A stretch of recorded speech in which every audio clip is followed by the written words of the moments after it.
Welcome back, ladies and gentlemen. For our last section of these notes, we're going to look at a very brief history of Latin America. Back whenever the explorers from Europe were starting to come over, explore, and establish colonies in the Americas, they really started in the areas of Latin America. So Latin America started to be colonized first. North America came later on. So before we even get to the Europeans coming, Latin America had three large major civilizations. We have the Mayans, the Aztecs, and the Incans. The Mayan civilization was the first one. That's the one we said lived around the Yucatan Peninsula in Mexico. So that civilization was around almost 2,000 to 1,500 years ago. And it was a massive civilization, quite an advanced civilization for that time period. Very good in astronomy, had their own system of hieroglyphics.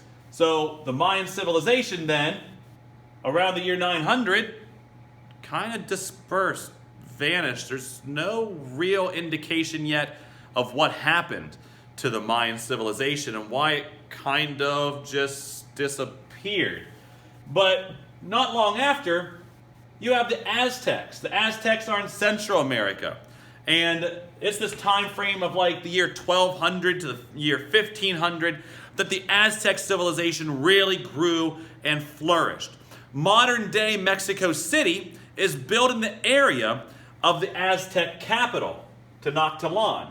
So the Aztec civilization then became this big, massive civilization in Mexico.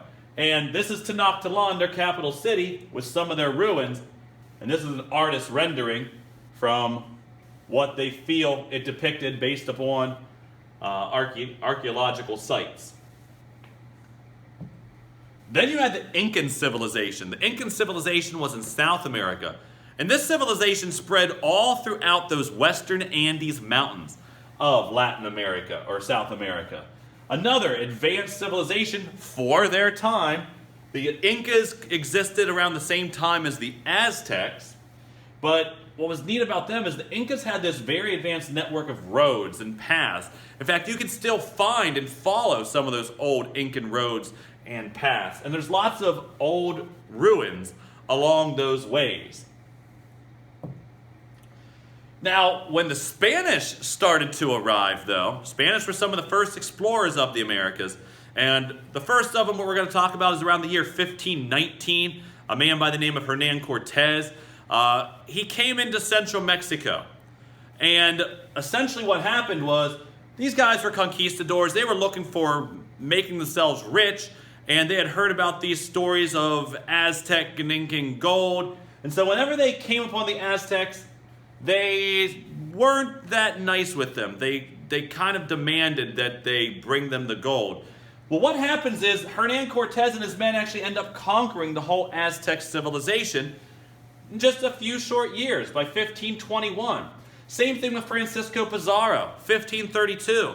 Goes to the Incan civilization, captures their leader, Atahualpa, and says, if you bring me all the gold, I will free your leader. Except he didn't do that once they brought him the gold. So, an effect of this, though, is, number one, this is what starts the European colonization of the Americas, because Spain now has these two large areas that they've conquered in both Central America and Mexico and South America. But the bigger of the effects were the amount of death that it actually resulted in for those local native populations of the Aztecs and the Incas.